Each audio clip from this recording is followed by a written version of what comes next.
Welcome to Sister Talk Real Talk, a show where real women discuss real issues. My name is Monique, and I have the honor and the pleasure of being your host every week. On this show, I provide women with information, insights, and perspectives that I hope will enlighten, challenge, and encourage you to live your best life and to walk in your purpose. Stay tuned. It's going to be a great show. Days overtaken, I feel I've overcome. I found my way back.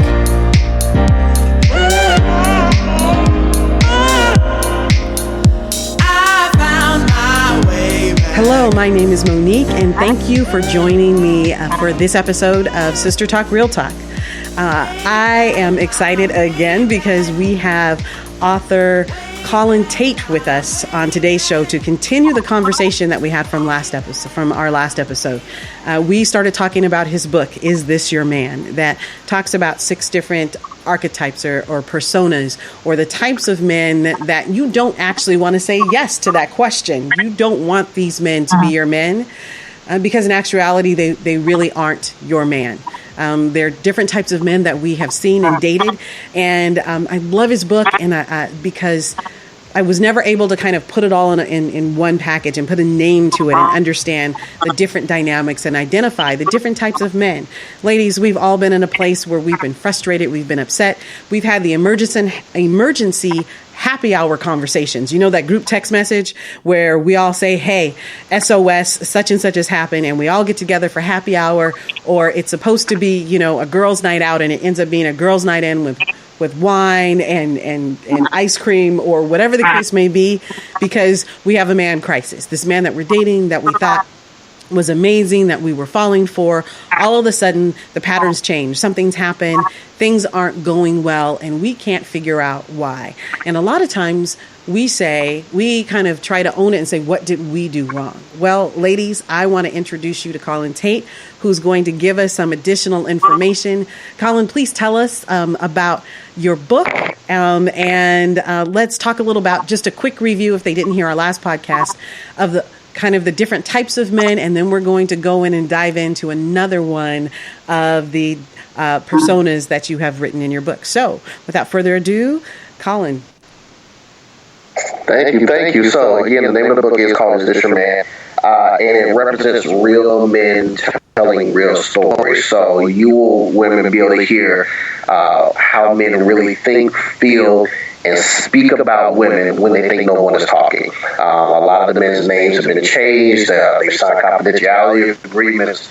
And this was done to give the men the freedom to speak honestly and openly. This is not a book to demify all men. This is a book to help you understand what men you should stay away from, so you won't waste too much of your time. So in terms of the types of men that are in the book, there are 6 types of men that I found that if women are frustrated with dating, sick and tired of being sick and tired, just ready to give up, here are the 6 types of men women are running into. The first type of man is called the total package. Now, the total package represents the man that has 90% of the things you're looking for. He's the kind of man that you find yourself kind of throwing out your rule book, kind of losing yourself over.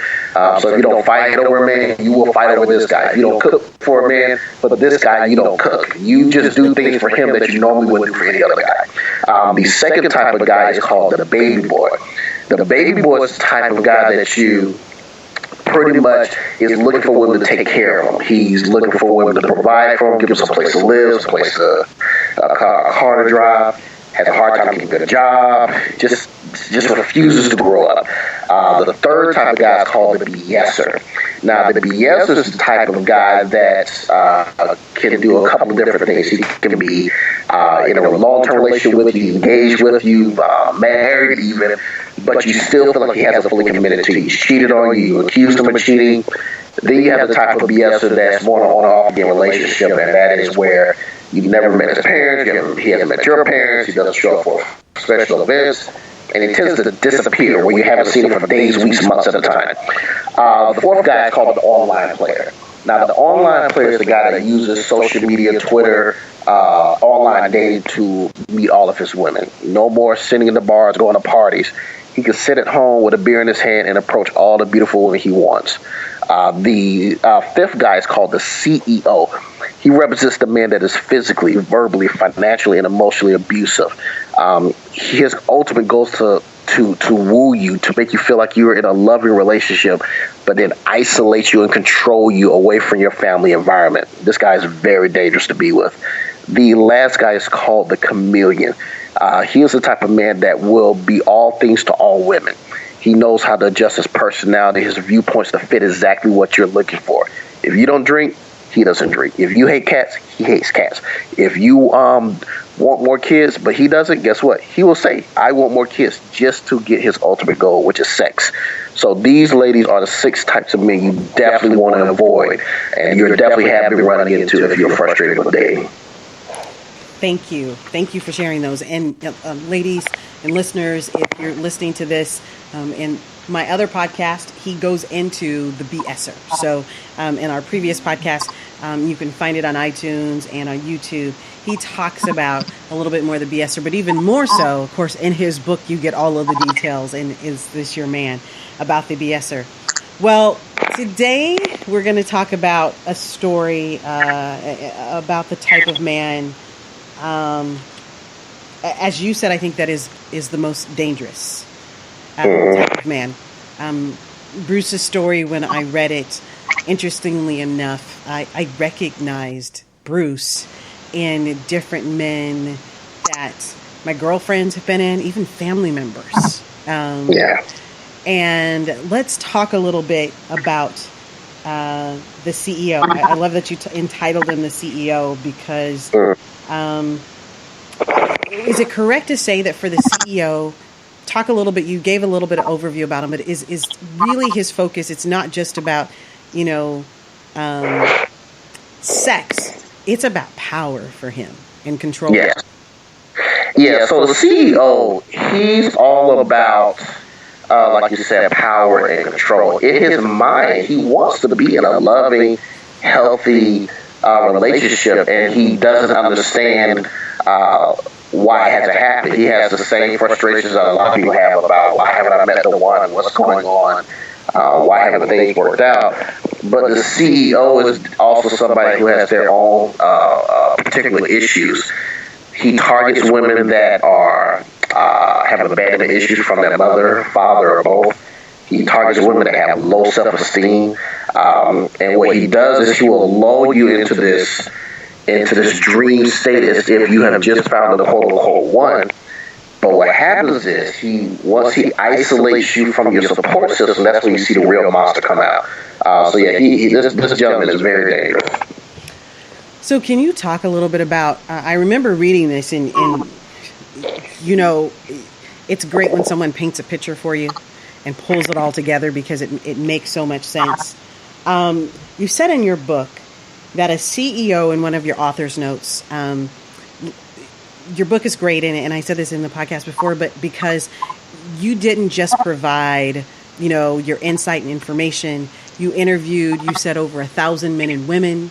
In addition to that, in your book, you create an overview of, kind of what that person and what that could look like. But then you provide us with a story, not from your perspective, but from that man's own words and him recounting the relationship that he had with this woman or women and how he exhibited that behavior. And for the CEO, you said this in your book, that a CEO will always show you a preview of his jealous and controlling behavior. It is up to you not to ignore it or dismiss it as an isolated incident. Please share with me, what does that look like? What can women look for? Because sometimes it's subtle. It's sometimes it can kind of pop up and he can be like, oh, no, I'm sorry. So can you talk to me a little bit about that? What are the red flags we need to be able to identify right away? So one thing about a CEO is he's very jealous, very possessive. So if you notice that the man you're dating you're seeing signs of jealousy, or he has issues, and what I mean by jealous, I'm not just talking about jealous of other men. He's jealous of family members. He's jealous of friends. He's jealous of anybody that is pulling time away from him. And if you're kind of noticing that man, he has a little issues with me hanging with my mom or talking to my sister too long or hanging with a particular girlfriend. Don't brush it off as being cute. I've heard a lot of women who I've interviewed who have dated a CEO, they've made the mistake of brushing it off as thinking that was just cute, that he's jealous. No. Jealousy is an appetizer for underneath anger that this guy is dealing with. The reason this man is jealous or he acts possessive is because he has a fear that if you pull away and you are interacting with other people, that they will find him out. Because the CEO is always wearing a mask. Mm-hmm. There is a mask he is always wearing. Mm-hmm. And he's afraid that if you hang with your friends too long, hang with your family too long, and anybody else, not only does it pull time away from you, but you may talk to somebody that recognizes that he has a mask on, and there's something more frightening underneath. So when you see signs of jealousy, possessiveness, anger outbursts for no apparent reason, please do not isolate this as one incident that will come and go. This is a preview, and that's what I mean. They always show you an example or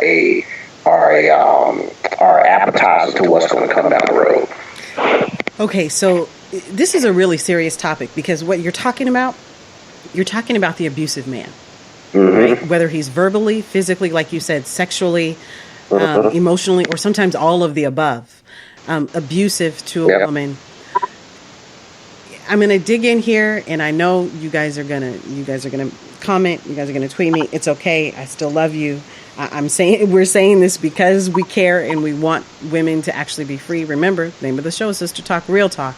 But real talk, right now, the reason why the CEO targets certain types of women is because he feels he can control them. And he knows, tell me if I'm wrong, Colin, and he knows that they are starving and desiring. They have a lack of attention and a lack of love in their lives. Somewhere there's a deficit, and they go to seek to fill that deficit, but not because they want to fill it to love them and for the woman to be healthy and whole, but because they want the woman to think they're going to fill it, but the goal is control. Tell me if that kind of captures that correctly. Yeah, and see, a lot of times the CEO doesn't even he doesn't even realize what he's doing is actually wrong.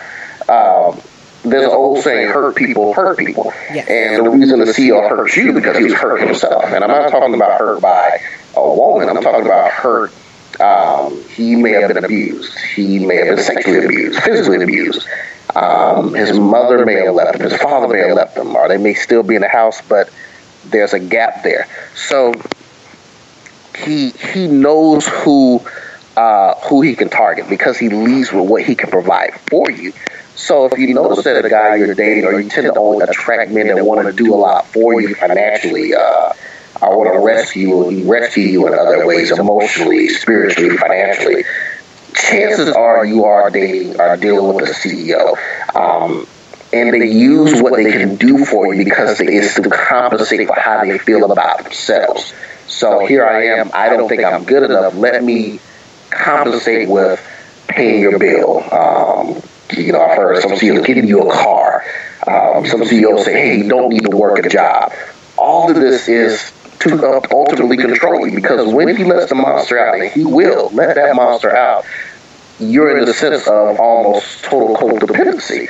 And that's what keeps women in a CEO relationship a lot longer, because they're trapped. They're also embarrassed. They're very embarrassed. So the CEO uses a lot of manipulation, a lot of control, and he can be the most charming man you've ever met. I mean, and what happens is women hold on to those few and far between moments of when he is loving and charming and caring. Mm-hmm. You hold on to that, but then you kind of seem to forget about the times where he yells at you, screams at you, curses at you. And women, if you're dealing with someone who's being verbally, financially, and emotionally abusive, trust and believe physical abuse is around the corner. And sexual abuse. Yes, all of it is around the corner. Yeah, it's around the corner. So,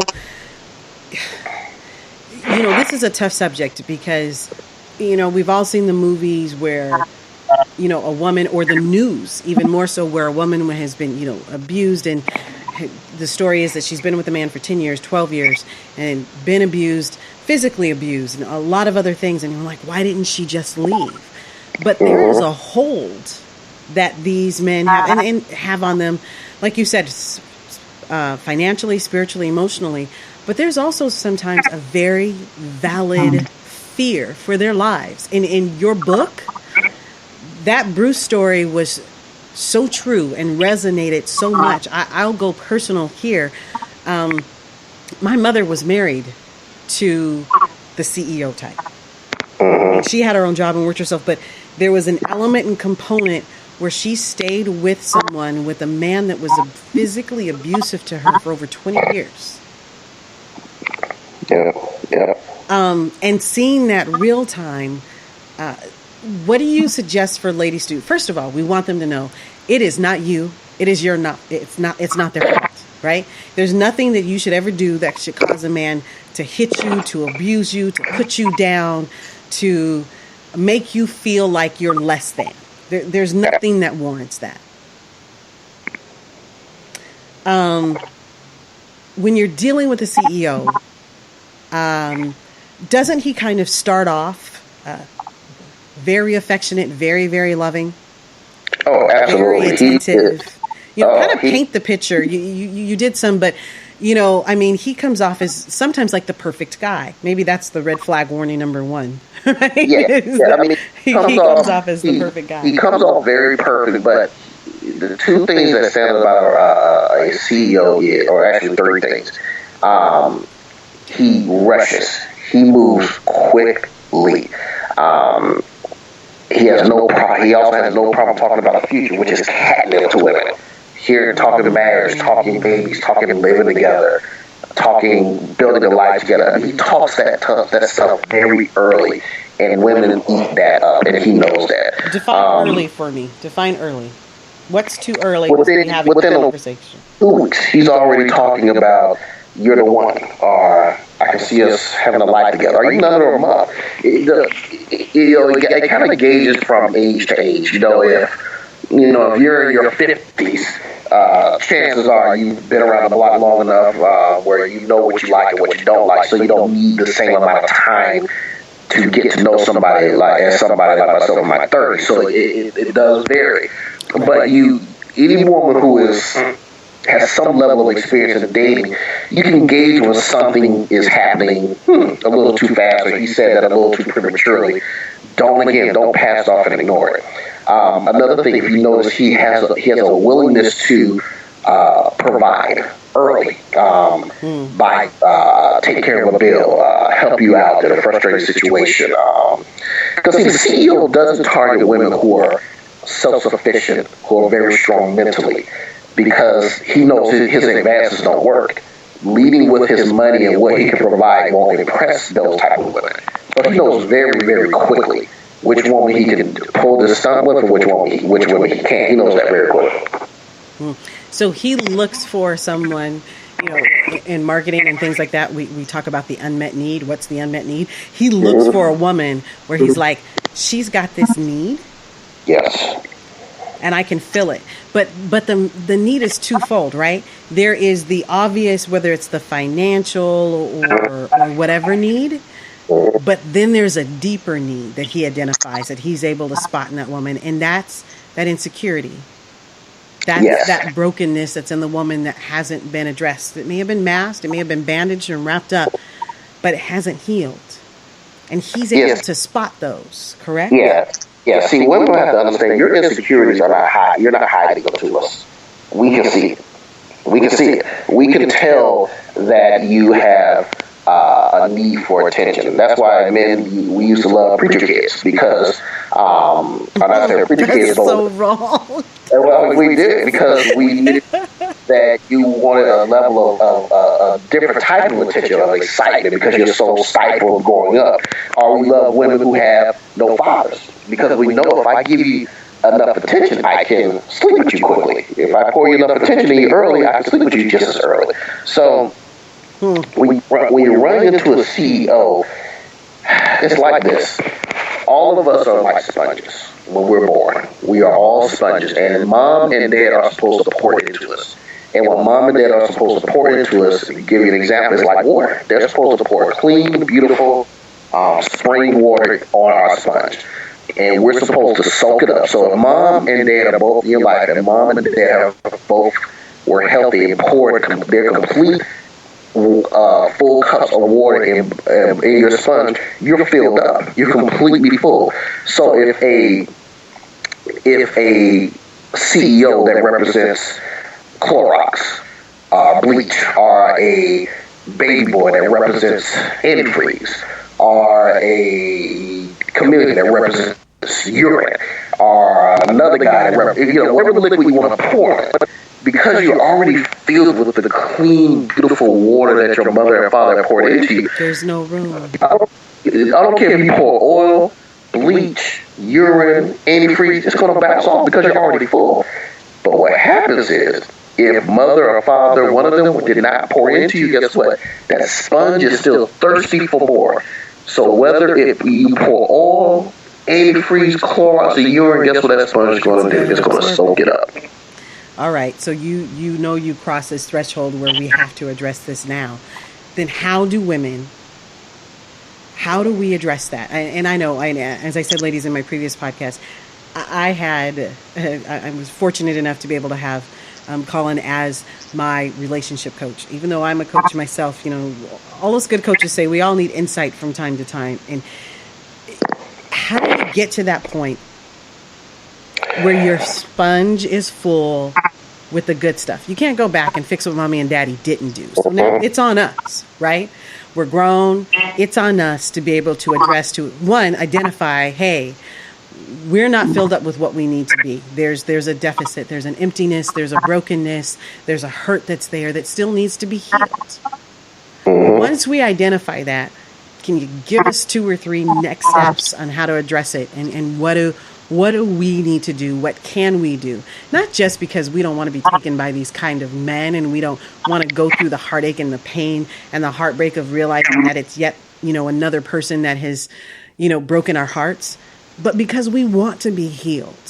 We want to be whole. I don't know any woman that really wants to stay broken, or unhealed. I think it seems overwhelming and daunting, and that sometimes we've been that way for so very long. We can't see our way out, and we don't know what to do next. So talk to us about that, please. Well, key number one, like you said, you have to recognize what the issue is. And in a lot of women's defense, when I've counseled women, they don't understand that there is a dotted line to the issues of their upbringing that is connected with why they're having trouble finding love. It's kind of like if a nutritionist tells you when you're trying to lose weight, the reason you can't lose weight is because of the type of tap water you're drinking on the south side of town. You're like, I had no idea. I've been drinking this tap water all my life. On the south side of town, not north side, on the south side of town is why I'm retaining this weight.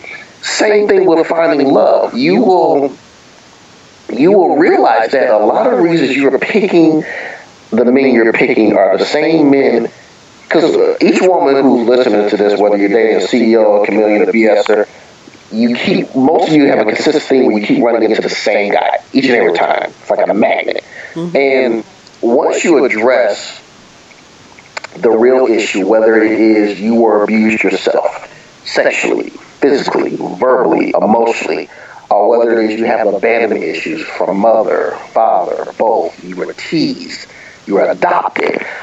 Those things I mentioned, whether you recognize it or not, no matter how much you push that hurt down, it must manifest itself somewhere. It has to come out.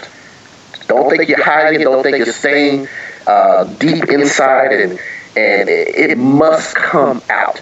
it comes out in some women I've counseled in drinking. It comes out in drugs. It comes out in the men they choose. It comes out in their health, pores, anxiety, sleep deprivation. That pain. It can even come out with them being this extreme type A personality where they don't leave any room for any other life. It's just go because they're constantly trying to prove I'm good enough. Yeah, you're looking for a constant distraction. So what you must do again is recognize what the issues are. Once you recognize what the issue is, the next thing is to start to resolve the issue. So we'll probably have to do a whole nother call of going over the different issues from abandonment to abuse to tease to what have you, and then to help women to deal with it. But the good news is there's a way of fixing it. And once women realize that, oh my gosh, finding a man isn't the lottery. Finding a man isn't, some shot in the dark. That there is a reason why I've been struggling. Because a lot of women listening to this who are struggling, they don't know the reason. They really don't know the reason, but I'm here to tell you, if we were to peel back your life and sit down and talk about it for at least 30 minutes, we would see very clearly, there is a reason. No more guessing game. No more scratch your head, God, why? No more men are this, men are that. I'm telling you, the bad news is it's something you're doing. The good news is it's something you're doing, meaning you are in control of changing it. You know what? I love that, and I think we're going to end there. This has been really insightful. Thank you so much, Colin. Would you do us the honor of joining us again for another podcast in the future? I would really love to be able to dive in and have that dialogue with you between your background and your coaching and mine. I think we could provide ladies with some really amazing insight on how to heal. Because that's the prize, right? The man isn't the prize. Being whole, being healthy, being able to function in life. Life changes when those things that have been holding us back for so long, like you said, that we don't even realize, our lives begin to change, and we really begin to value ourselves when we can address those issues. Would you do us the honor of sharing with us again and joining us again for another podcast sometime soon? Absolutely. Well, thank you. Okay, so we're going to close with this. Please tell them the name of your book. How do they find you? Are you taking clients? Just go. Tell us. How can they get to you? Again, you can get to me at isthisyourman.com. My book, you can find it on Amazon, on Kindle, on Nook. And yes, I do coaching sessions. Just go to isthisyourman.com, sign up, and I'll be more than happy to help. And ladies, I can attest, he is an amazing relationship coach. I know this personally.